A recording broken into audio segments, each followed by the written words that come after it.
Hello friends, स्वागत है आप सभी का हमारे चैनल नॉलेज हब में। आज हम डिस्कस करेंगे सोशलाइजेशन के बारे में, यानी समाजीकरण, जिसमें आप जानेंगे इसका अर्थ, टाइप्स, माध्यम और टीचर्स की क्या भूमिका होनी चाहिए। तो चलिए बिना किसी देरी के शुरू करते हैं। पहले बात करते हैं सोशलाइजेशन की मीनिंग क्या होता है। Socialization is the process through which a human being learns the values, rules and culture of society। यानी जो समाजीकरण होता है एक प्रोसेस होता है जिसमें मनुष्य इंसान समाज में जो भी तौर तरीके हैं, नियम हैं, क्या कल्चर है, ये सब सीखता है। यानी आप सिंपल भाषा में बोल सकते हो कि जो समाजीकरण होता है इसमें इंसान समाज से तौर तरीके, समाज में जो नियम है, कल्चर है, वो सीखता है। तो socialisation makes a child a social being. यानी जो सोशलाइजेशन है बच्चे को एक सामाजिक प्रणाली बनाता है, यानी बच्चे को समाज में रहने योग्य बनाता है, जहाँ से बच्चा समाज के तौर तरीके, नियम, कल्चर सीखता है। अब इनकी डेफिनेशन के बारे में बात करते हैं। तो पहली डेफिनेशन है, socialisation is the process of working together and developing social responsibility. मतलब कि जो सोशलाइजेशन है एक प्रोसेस है जिसमें व्यक्ति मिलकर रहना सीखते हैं और जो उन पर सोसाइटी द्वारा दी गई रिस्पॉन्सिबिलिटी है बच्चा उसको भी निभाना सीख पाता है। अब दूसरी डेफिनेशन ग्रीन ने दी है, Socialization is the process by which a child acquires culture characteristics। यानी जो सोशलाइजेशन है एक प्रोसेस है जिसमें बच्चा या इंसान जितने भी उसके कल्चर में जो भी कैरेक्टरिस्टिक्स हैं उनको अपनाता है। ये डेफिनेशन ग्रीन ने दी है।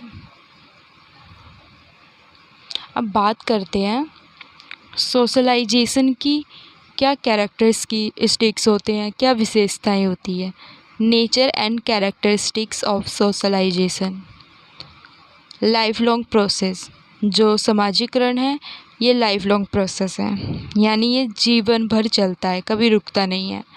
Starts from birth and continues until death. ये जन्म से शुरू होता है और जब तक हमारा जीवन पूरा ना हो जाए, यानी मृत्यु तक ना पहुंच जाए, तब तक ये चलता रहता है, यानी जन्म से कब्र तक चलता रहता है। नेक्स्ट है इंटरैक्टिव प्रोसेस, यानी जो है इसमें अंतःक्रियात्मक प्रक्रिया होती है। No passive, happens through continuous interaction with the environment. यानी जो पर्यावरण समाज के बीच में जो भी इंटरेक्शन हो रहा है उसी प्रोसेस को हम इंटरैक्टिव प्रोसेस का नाम देते हैं, क्योंकि इसमें बच्चा एक्टिव होता है, पैसिव नहीं होता। बच्चा एक्टिवली कुछ ना कुछ अपनी सोसाइटी से इंटरैक्टिव होकर सीखता है।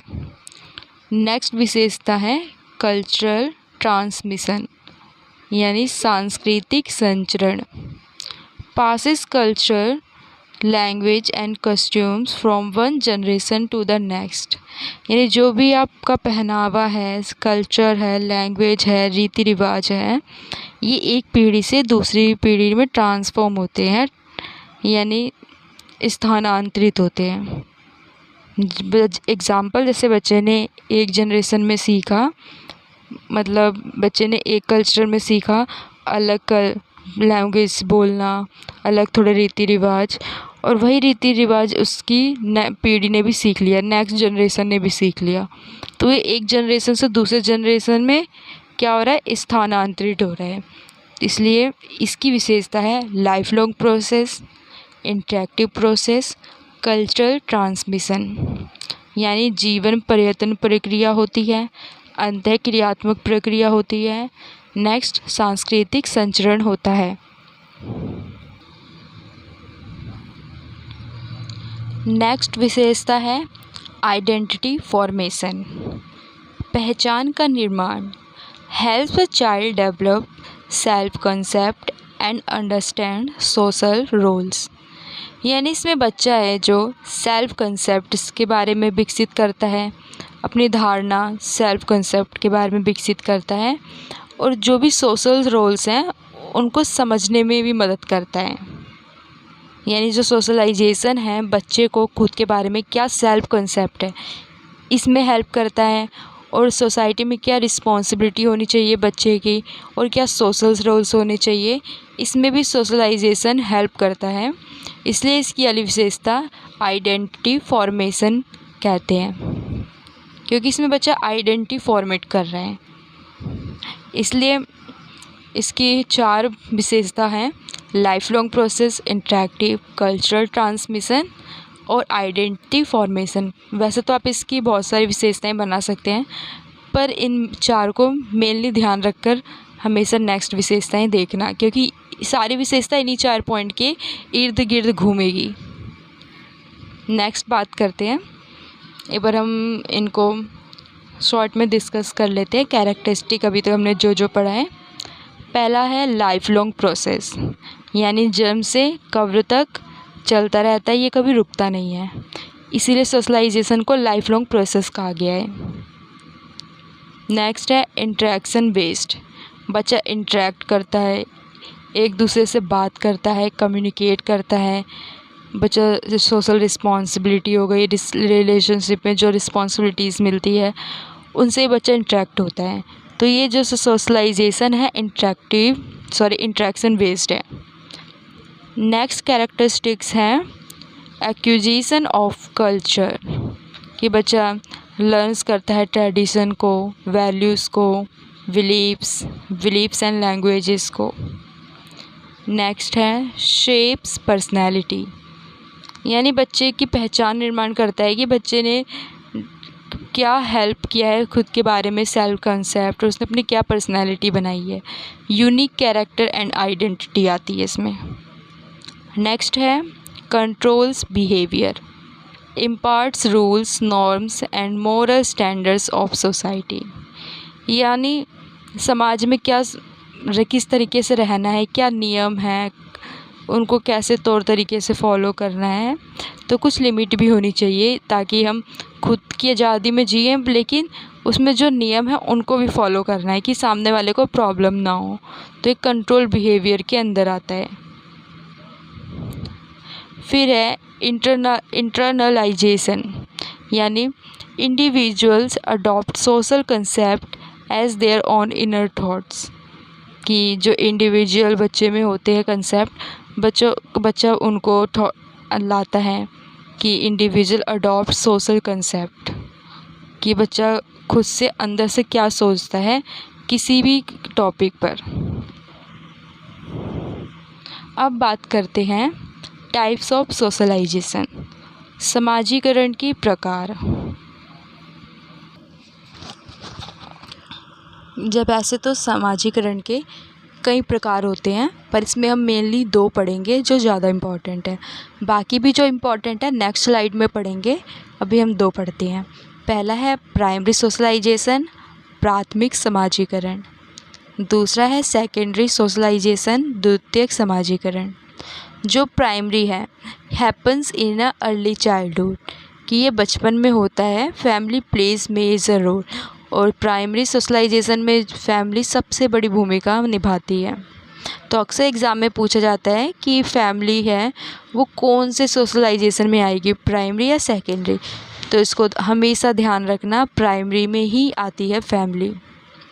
नेक्स्ट है सेकेंडरी सोशलाइजेशन, यानी द्वितीयक समाजीकरण, happens through school, peers, media, society.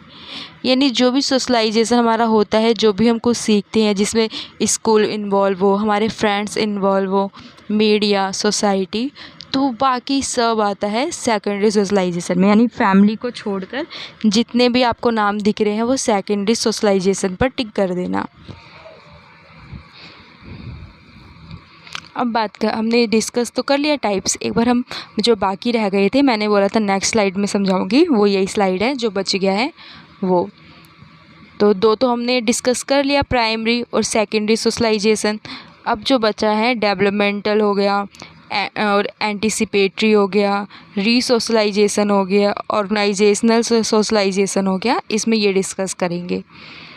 तो प्राइमरी तो मैंने आपको समझा दिया, जिसमें फैमिली आती है, और फैमिली के अलावा जो बचा वो सेकेंडरी में आता है, जैसे पीयर ग्रुप्स हो गए, स्कूल हो गया, मीडिया हो गया, कोई भी इंस्टीट्यूट्स हो गया।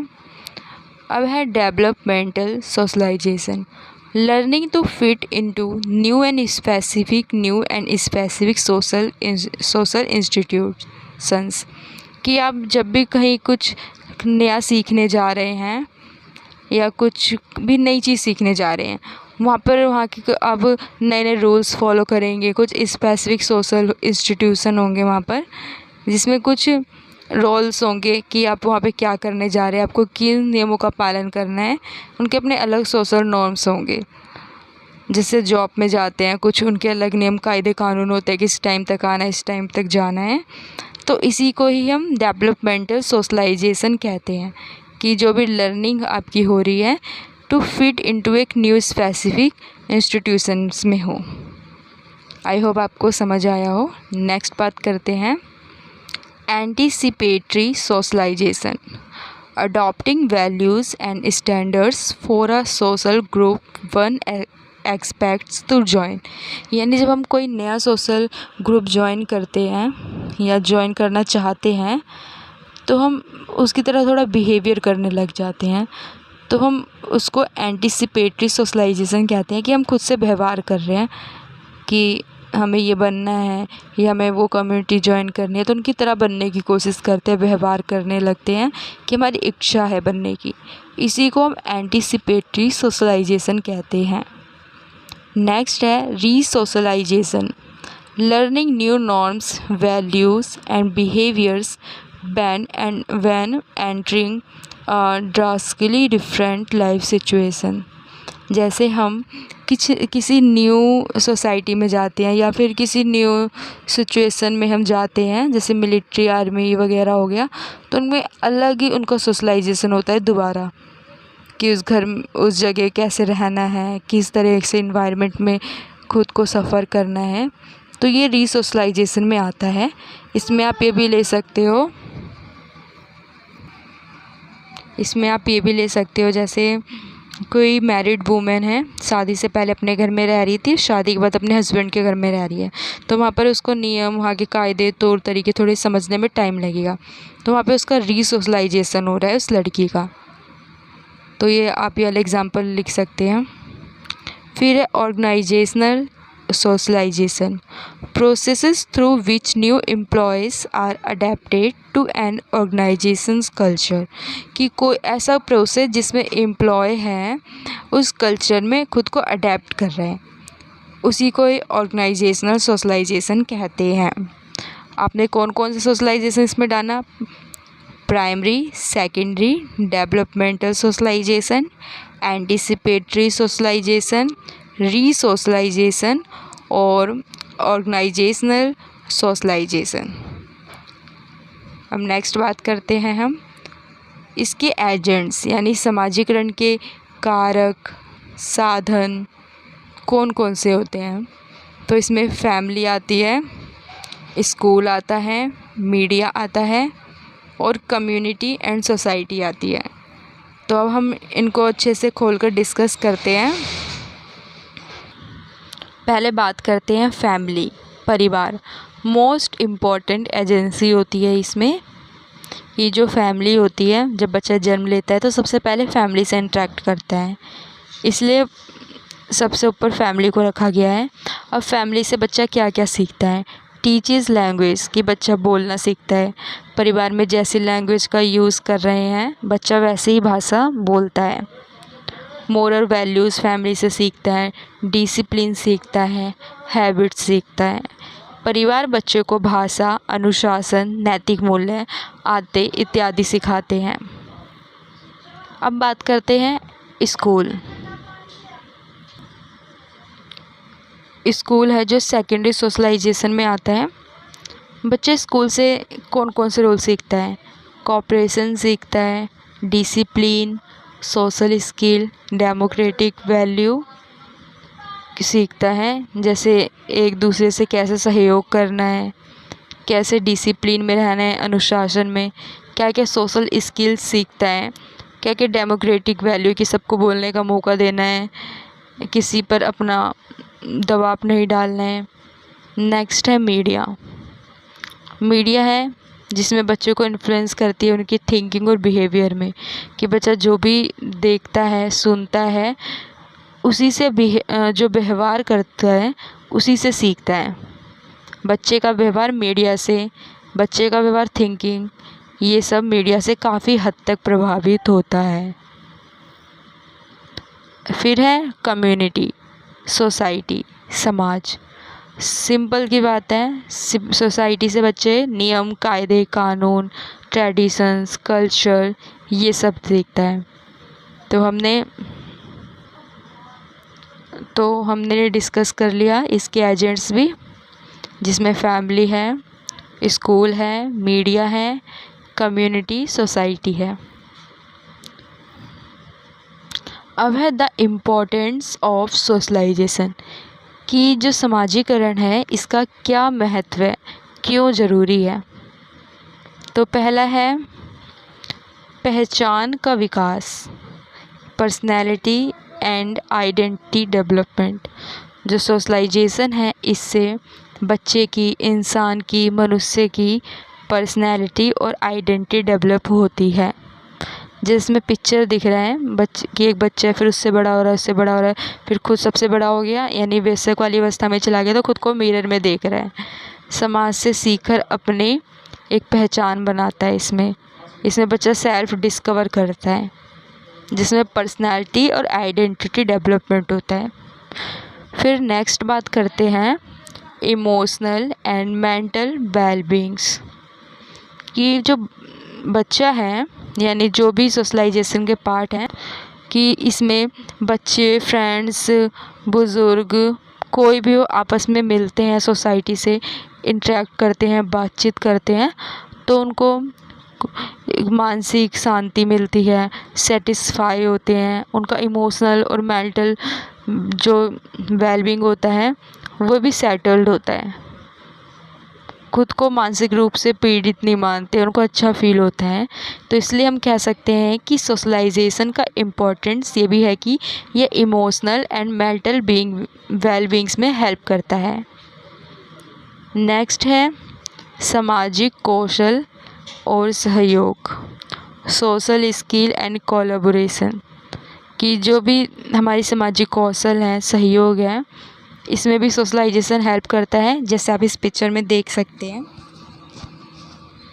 कि इसमें 5 लोग बैठे हैं और वो एक दूसरे से डिस्कस कर रहे हैं किसी मैप पर, और कुछ लोग लिख रहे हैं, कुछ लैपटॉप पर टाइप कर रहे हैं। तो इसमें क्या दिख रहा है कि वो किसी प्रोजेक्ट पर डिस्कस कर रहे हैं। तो आपस में सहयोग है उनके बीच में, कि सहयोग है तभी तो एक जना लिख रहा है, एक जना समझा रहा है, एक जना देख रहा है, तो सब आधा अपना अपना काम कर रहे हैं।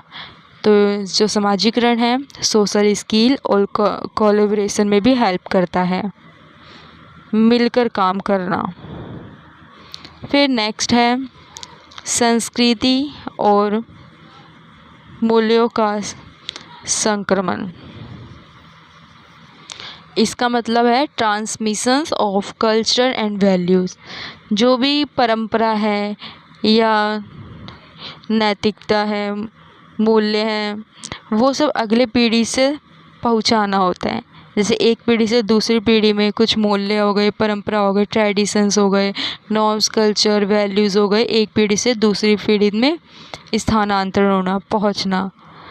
जिससे जब हम सोशलाइजेशन में एक दूसरे से बातचीत करते हैं, इंटरेक्ट होते हैं, तभी तो एक पीढ़ी से दूसरी पीढ़ी में हम कल्चर हो गए, वैल्यूज़ हो गए, शेयर करते हैं। तो ट्रांसमिशन ऑफ कल्चर वैल्यूज़, तो इसकी इम्पोर्टेंस एक बार हम शॉर्ट में डिस्कस कर लेते हैं। पहला है पर्सनैलिटी एंड आइडेंटिटी डेवलपमेंट, दूसरा है इमोशनल एंड मेंटल वेलबींग्स, तीसरा है social skills and collaboration, last है transmission of culture and values. तो इसमें आप हम ये वाला ज़्यादा याद रखना, सोशल स्किल्स एंड कोलैबोरेशन। इसमें से अक्सर क्वेश्चन बन जाते हैं, मैंने एंड में क्वेश्चन भी लगाए हैं जिसका आप आंसर देना। पहले ही डिस्कस करते हैं। इसमें है समाजीकरण में टीचर्स की क्या भूमिका हो सकती है। Role of teacher in socialisation. कि टीचर है क्रिएट फ्रेंडली इन्वायरमेंट, कि टीचर को एक ऐसा वातावरण बनाना चाहिए जहाँ पे फ्रेंडली इन्वायरमेंट हो, बच्चे बिना डरे अपने मन की बात रख सके, बच्चे अभी एक दूसरे से बात कर सके, टीचर भी बात शेयर कर सके। दूसरा है एनकरेज ग्रुप एक्टिविटीज़, कि टीचर बच्चों को ज़्यादा से ज़्यादा ग्रुप एक्टिविटीज़ कराएं, कुछ भी पढ़ाएं, लेक्चर का ज़्यादा यूज़ ना करें, बच्चे को एक्टिविटी में इन्वॉल्व करें। नेक्स्ट है टीच मोरल वैल्यूज़, कि बच्चों को कहानी के थ्रू या किसी अच्छे व्यक्ति की जीवनी के थ्रू बच्चों में मोरल वैल्यूज़ सिखाए जाने चाहिए। फिर है रिस्पेक्ट इंडिविजुअल्स डिफरेंसेस, कि क्लास में हर बच्चा अलग अलग होता है, सब में इंडिविजुअल डिफरेंसेस होते हैं, तो बच्चा एक दूसरे की रिस्पेक्ट करे, सबकी इंडिविजुअल डिफरेंस का रिस्पेक्ट करे। साथ में टीचर का भी कर्तव्य है वो लोग आपस में भी एक दूसरे की रिस्पेक्ट करें और क्लास में बच्चों को ये सिखाएं, क्योंकि बच्चा क्लास में अपने टीचर्स को ही देखकर सीखता है। अगर टीचर ही इंडिविजुअल डिफरेंस का रिस्पेक्ट नहीं करेगा करेगी तो बच्चे कैसे करेंगे। इसलिए सबसे ज़्यादा ज़रूरी है टीचर ही रिस्पेक्ट करे।